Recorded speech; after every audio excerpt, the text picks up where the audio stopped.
nice couple named Frank and Helen. You ready? Let's do it. Okay.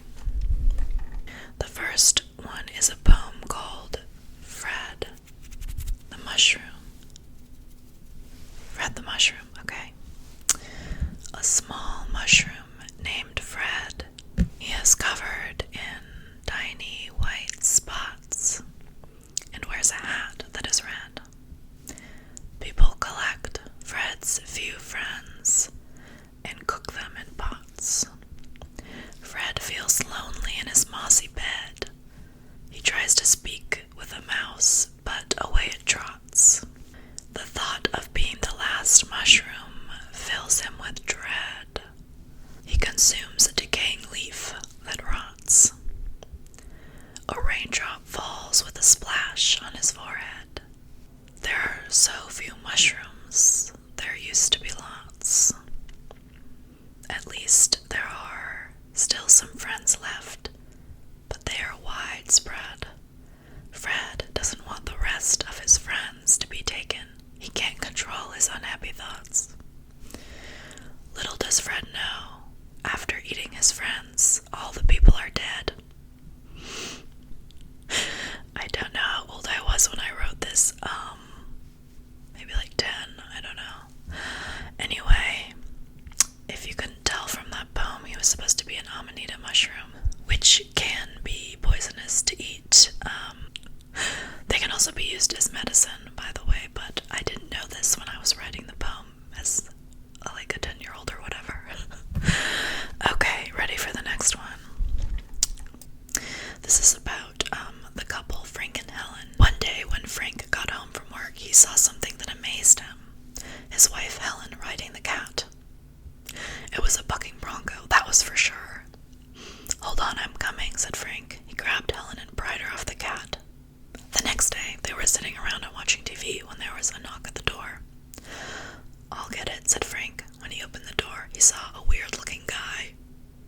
"Who the heck are you?" said Frank. "Hi, dude. Have you seen my dog?" said the guy. "No," said Frank. Just then a dog came trotting up the sidewalk. "Hey, that's my dog," said the guy. Ah! I wrote it out in like 1,000 AHs. Very long scream.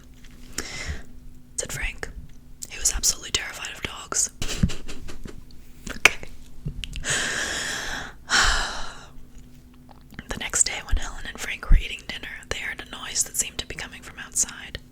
Helen opened the curtains and looked out the window. Suddenly she screamed and fell out the window. Frank went over to investigate. Leaning over the window, saw Helen lying in the grass, knocked out.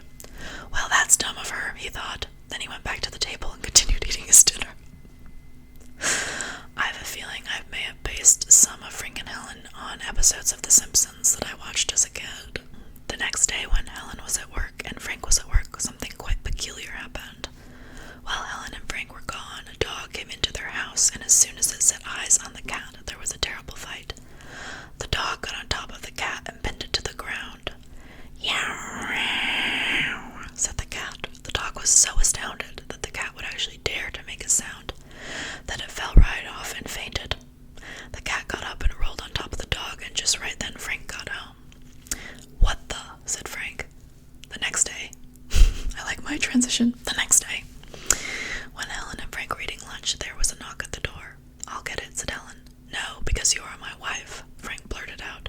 "What do you mean I'm your wife?" asked Helen. "We did get married, didn't we?" said Frank. "Why would you say something like that?" said Helen. The next day. Okay. The next day, Helen said, "Frank, guess what?" "What?" said Frank. "Mary and Douglas are coming over today," said Helen. "Darn," said Frank. Then they heard their doorbell ring. "Oh, Frank, I think that they are here," said Helen. "Yes, it's them," she said, peeking through the peephole. "Aw," said Frank. "Frank," said Helen, "what are you doing to that chair?" "Nothing," said Frank. Mary sat down, and then Douglas sat down. "Ah!" said Douglas. Frank had put a bag of cold ice on his chair. The next day, Frank was at home eating lunch when his wife Helen got home from work. "Hello," said Frank. "Guess what?" Frank said Helen. "What?" said Frank. "I got a horse." "What do you mean you got a horse?" asked Frank. "Well, said Helen. You know how I work to repair people's rocking chairs. Of course. Yeah, said Frank. Well, this guy called me and said that he had a rocking chair that needed repairing. So I asked him where he lived, and he said that he lived on a ranch. And so I said I'd be right over. And when I got there, I looked around and I saw some horses. Among them was a beautiful dapple gray stallion. He's pretty, I thought. Then I got out of my car and I went up on the porch and I knocked on the door and the guy opened it and said, "Come in." And so I stepped inside and he led me into the kitchen where he kept his rocking chair. And then I started to fix it, and as I'm about to say all done, he cleared his throat and said, "You know, I'm trying to get rid of that dapple gray stallion." And before I knew it, I blurted out, "I'll take him."